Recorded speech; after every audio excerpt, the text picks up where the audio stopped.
I don't want to talk about this, but you can't just keep silent when you see things going wrong.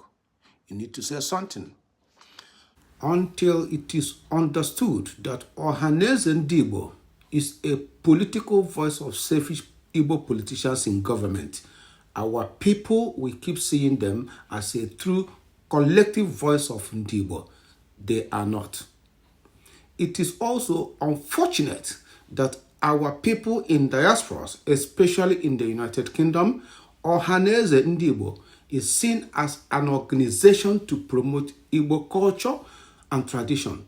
However, Ohanaeze is not closer to that cause, but a mere group of individuals who do not know exactly what Ohanaeze is all about or the purpose it was formed in 1976 after the Igbo Union was disbanded by the Nigerian government in 1966. Note, Igbo Union was formed in 1930.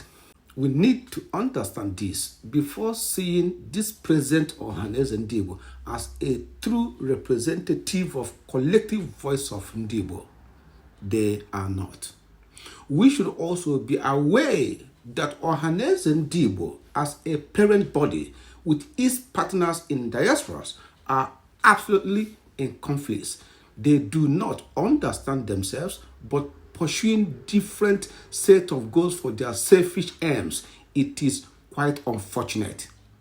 The original purpose of forming Ohanaeze Ndigbo in 1976 as Igbo Forum by Dr.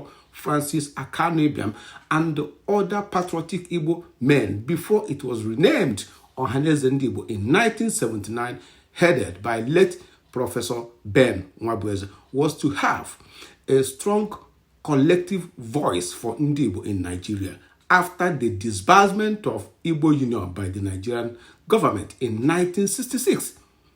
Igbo Union was so powerful then. Before the Civil War, it was a true representative of Ndigbo, not as what we have today as Ohanaeze Ndigbo.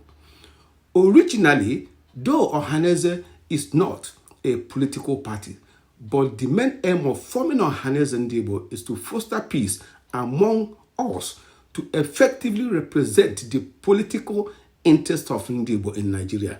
But today, Ohanaeze Ndigbo is pursuing the selfish interests of its cronies, while its partners in diasporas are gallivanting in confusion with no direction.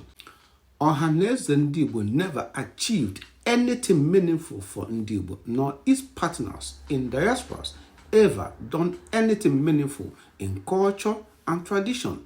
Both Ohanaeze Ndigbo nationwide with its partners in diasporas are birds of the same father, flying in no direction for the good of Ndigbo. Ohanaeze Ndigbo go back to the original purpose why the Ohanaeze was formed in 1976. Share this video to every platform for our people to listen to it, to make a change in Ohanaeze. We have passed through a lot. We need a voice that will collectively represent the true feelings of our people, Ndigbo. Thank you. I am Maazị Ejike Ikezuago. Daalụnụ.